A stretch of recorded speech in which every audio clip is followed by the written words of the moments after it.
Agora são 11 horas e 30 minutos no horário de Brasília. Muito bom dia, este é o Canal do Boi News. Hoje, terça-feira, 23 de março. Também estamos ao vivo pelo Facebook e site do Canal do Boi, sba1.com. O Ministério da Agricultura anunciou nesta segunda-feira uma nova prorrogação de validade das declarações de aptidão ao PRONAF. A vigência das declarações com vencimento entre os dias 31 de março e 30 de setembro deste ano será prorrogada por 6 meses. A iniciativa assegura aos pequenos produtores a continuidade do acesso às políticas públicas do governo federal. Outras informações podem ser obtidas no site do Ministério da Agricultura. A Câmara Federal volta a debater a liberação da venda direta de etanol das usinas para os postos de combustíveis. Ao vivo da Bolsa Brasileira de Mercadorias BBM em São Paulo, Walter Puga Júnior. Bom dia, Puga. Bom dia a você, bom dia a todos.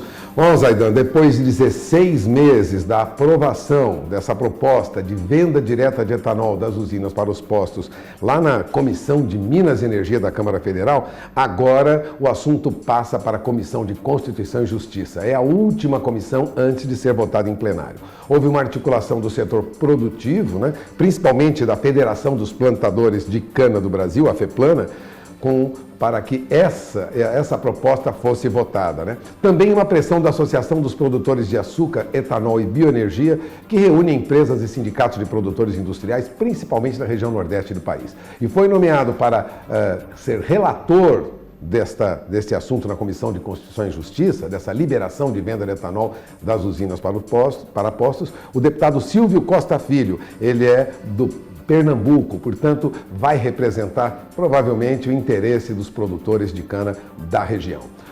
Essa informação é muito importante, mas tem uma rapidinho, viu? O Paraná se consolida como o principal produtor de proteína de frango, responde por 33% da produção nacional e é o segundo maior produtor de carne suína, responde por 21% da produção brasileira. O assunto foi destaque no noticiário desta manhã. É com você. Legal, obrigado, Walter Puga. Na terceira semana de março, o Brasil exportou 5.900 toneladas de carne bovina in natura.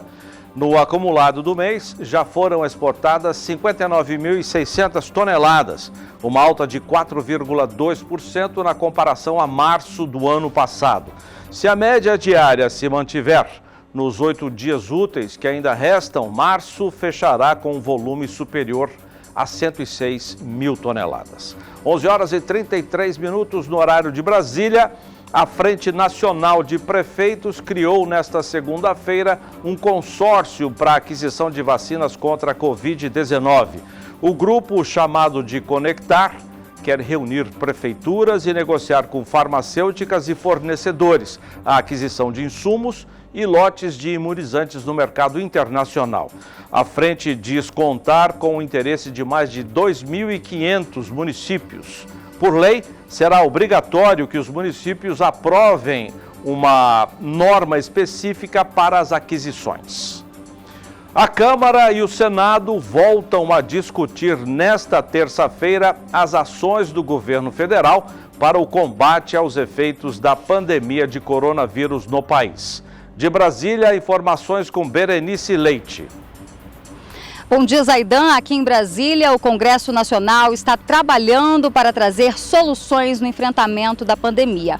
Hoje, por exemplo, a Câmara realiza uma audiência a partir da 1 da tarde que deve tratar sobre o fornecimento de oxigênio a hospitais públicos e privados no Brasil. Foram convidados representantes do Ministério da Economia, também da Indústria Brasileira de Gases, da White Martins e da Anvisa. E nós vamos, claro, acompanhar toda essa reunião e trazer todas as informações ao longo dos nossos telejornais. Zaidan? Berenice, em fevereiro, o diferencial de base entre o preço do boi gordo em Mato Grosso e São Paulo caiu e fechou em 5,37%. Segundo o relatório do IMEA, Instituto Mato Grossense de Economia Agropecuária, foi o resultado mais próximo de toda a série histórica do Instituto.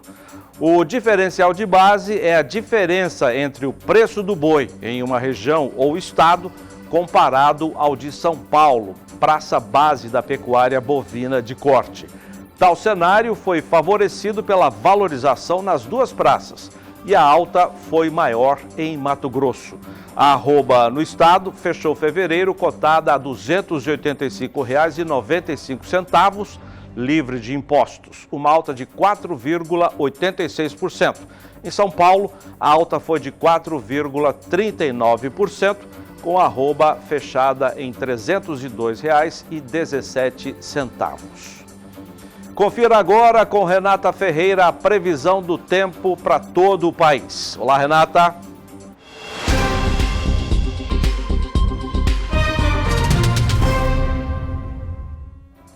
Olá, Zaidan, muito bom dia para você, bom dia a todos. Eu novamente aqui com o Agroclima, hoje terça-feira, 23 de março. E a Zaidan, o outono começou no sábado, mas durante essa semana aí teremos condições típicas de verão na maior parte do país. A nova estação aí que é caracterizada pela transição entre o período úmido e quente para o mais seco e frio na maior parte do Brasil, será marcada aí também pelo enfraquecimento do Laninha.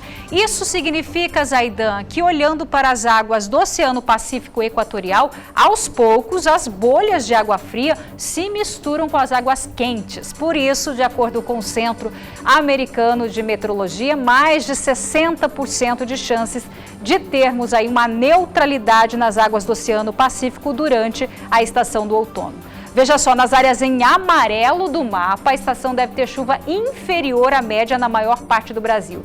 Já em relação às temperaturas, Zaidan, o outono contará com a entrada de ondas de frio e primeiras aí formações de geadas, típico da estação.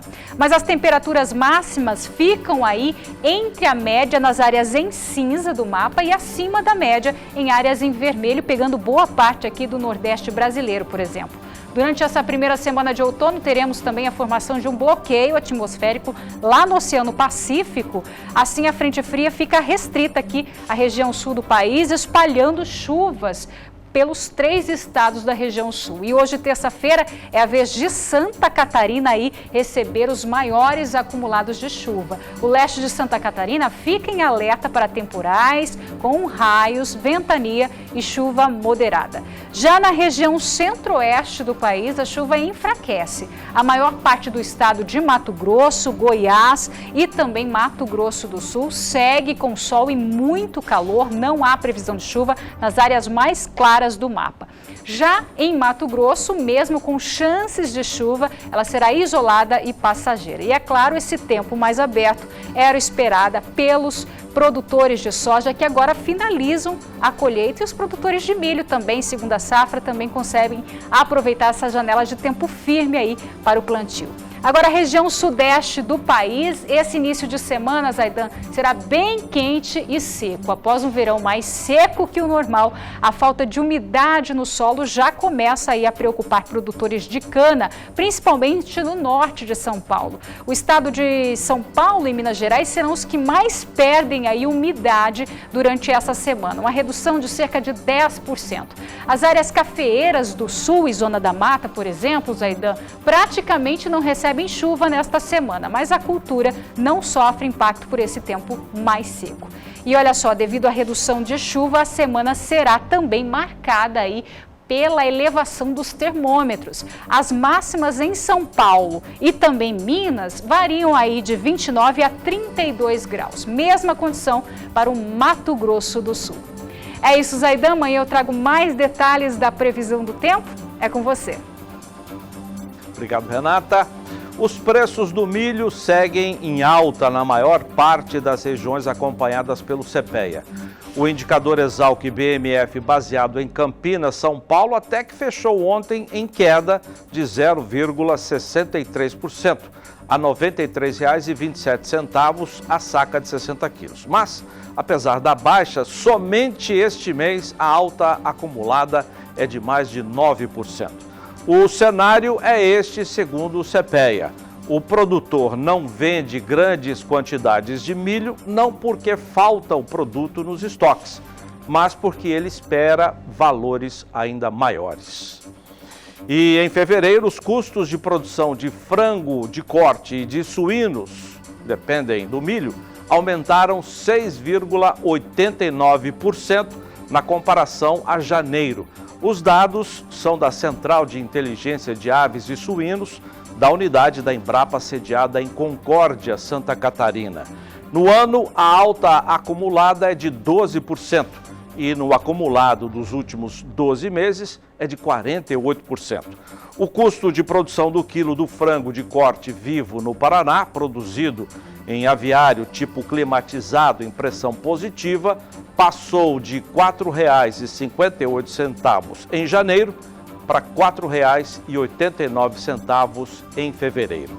O indicador CPEA do frango congelado em São Paulo fechou ontem estável em R$ 6,44. No mês, o indicador está em queda de 5,75%, ou seja, o produtor está gastando mais para produzir e o seu preço tem sido desvalorizado. E o custo por quilo vivo de suíno produzido em sistema de ciclo completo em Santa Catarina subiu de R$ 6,63 para R$ 6,88 entre janeiro e fevereiro.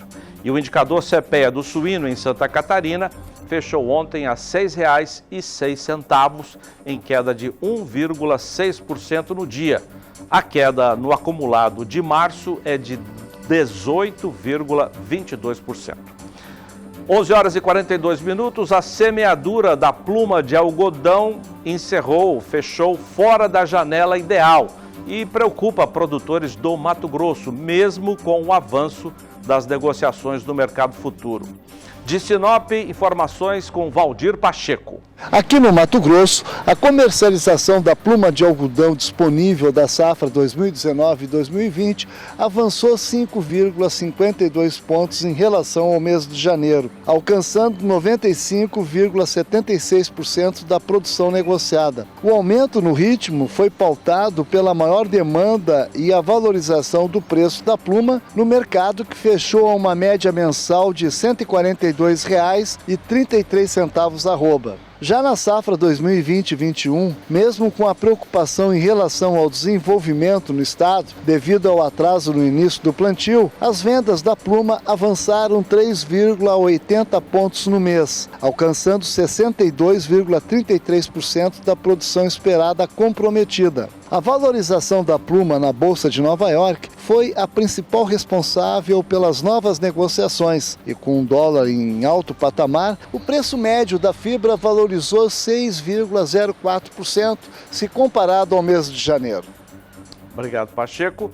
O Ministério da Agricultura publicou hoje uma atualização do regulamento técnico e as listas de substâncias e práticas permitidas em sistemas orgânicos de produção. Na atualização também estão a caracterização da unidade de produção, as regras sobre medidas de proteção contra contaminação por unidades de produção vizinhas e regras para a produção animal e mel. A portaria traz uma novidade: as normas para a produção de sementes, mudas e de cogumelos comestíveis na agricultura orgânica. E a venda de produtos ditos saudáveis tem crescido no país. Informações com Kylie Rodrigues. O consumo de alimentos saudáveis, que já vinha ganhando força entre os brasileiros, foi acelerado com a pandemia. No último ano, houve crescimento de novos alimentos e bebidas focados na ética e na sustentabilidade, com preocupação de não afetar negativamente o meio ambiente, usar embalagens sustentáveis e menos ingredientes como açúcar, gordura e sódio. Obrigado, Kylie. O CB News volta amanhã às 11h30 no horário de Brasília. Fique agora com o programa ao vivo da Matsuda.